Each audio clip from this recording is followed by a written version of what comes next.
welcome back to Babbling on About 5. Today we are talking about Season 1, Episode 3, Born to Purple.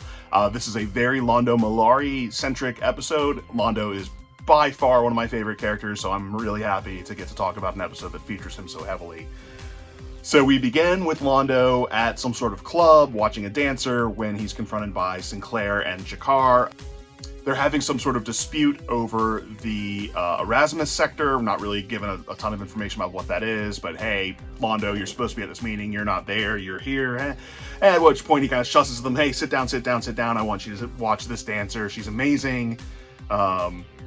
So yeah, they join him, they drink to the beauty of women, and later we see Londo return to his quarters, and that beautiful dancer is waiting in his bed for him. Roll credits for censorship purposes. In the meantime, our sort of subplot for this is Security Chief Garibaldi has discovered that people are using, or someone or something is using, the Gold Channel, which is reserved for the highest level emergencies, highest level governmental processes. Someone's using that channel off the books to send communications to Earth, and he wants to track down who that is. That's sort of our subplot. We'll come back to it.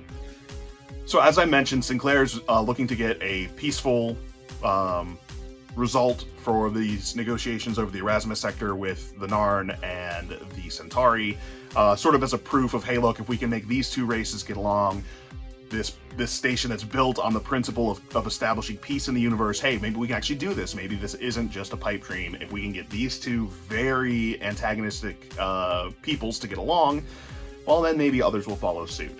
They're supposed to be having these meetings, and Mollari is just dodging his responsibilities and spending more and more time with this beautiful young dancer named Adira, who he is just quite infatuated with. Everyone grab your glass. At some point in this episode, Ivanova reminds us all, she's Russian. I'm Russian, Doctor. Of course, this is Babylon 5, so all could not possibly be as it seems. It turns out that our dancer friend Adira is actually a slave, and she is being used by her master to spy on Mollari to gain access to what's called his purple files. So it's basically state secrets, information that's so powerful that it could bring down the entire Republic, at least according to her master, who is named Trachis. So he gives her a device that he calls a mind probe, insisting that she uses it to get what she needs in order to access those files. Now we jump into another scene with Londo and Adira interacting, and it just really shows how deeply he cares for her. He's showering her with gifts, with rare flowers, with an heirloom from the Mollari people from centuries past.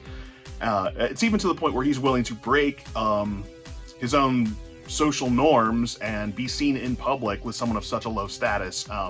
And for a culture that is so status and appearance driven, this is a huge leap, just to be seen in public with her, let alone to be seen romantically entangled. So it's obvious he cares deeply for this young woman, and unfortunately for him, there is a bit of shenanigans going on.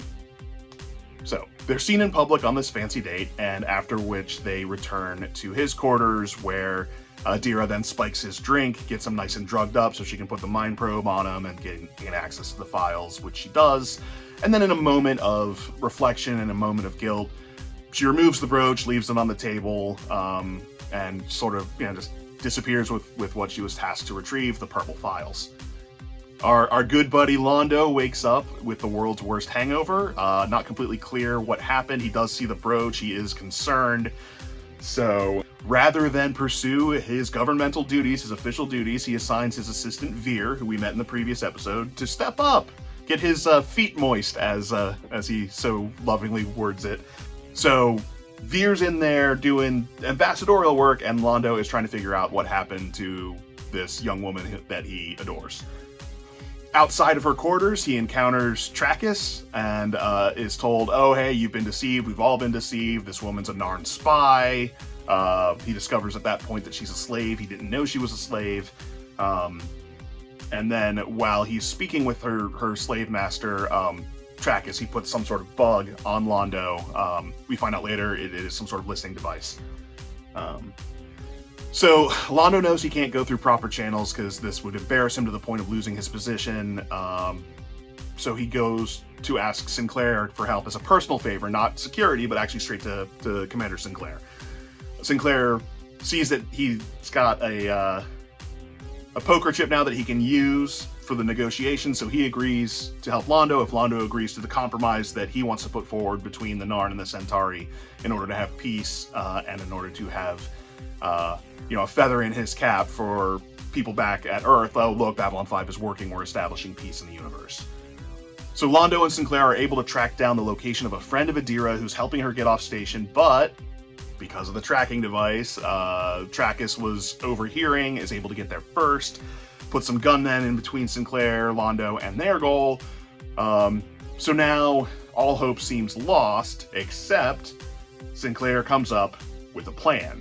But before we get to there, we have to jump back to the side plot, check in on our Gold Channel gremlins, what's going on. So up until this point, Garibaldi's been hitting the wall in his investigation, but he has finally cracked the case. He's discovered that it is Commander Ivanova using Gold Channel to communicate back home to Russia. I'm Russian, Doctor. And she's doing so because her dad is on death's door, and they're able to have a very intimate moment of closure as he passes away, apologizing for not being the father he wished he could have been. It's a very emotionally powerful moment. Again, revealing more of Ivanova's soul and her character as we develop her moving forward. Garibaldi confronts her, makes it known that, hey, I know it was you. Oh, but I'm saying it was a glitch because I'm sure it's never going to happen again. She's like, you're right, it will never happen again. So, problem solved. Misuse of government equipment and government policies is going to be overlooked this one time. There might be a trend there. Now, back to the main story. Sinclair ropes in Jakar for this to sort of be an unwitting ally to buy the information off of Trackus, and he brings our local telepath Talia Winters with him. She then sets him up to reveal on a service level thought where she's keeping the girl. Once she has that information, Londo steps in, punches out Trackus, restores the data, thanks Jakar in a hilarious moment, thanks him for saving the Centauri Republic, and they're able to rescue the girl, get the data, and all is right with the world. So Londo has a very long emotional farewell with her. He gives her the paperwork releasing her from slavery, gives her the brooch again, and asks her to one day return to him. You know, that's sort of where we leave things for today. Again, this felt a bit episode of the week, but you can't really complain when you get that much Londo Mollari. It's always a good time. Anyway, hope to catch you guys next week. Check out all the other shows, do the liking and subscribing, and we'll catch you later.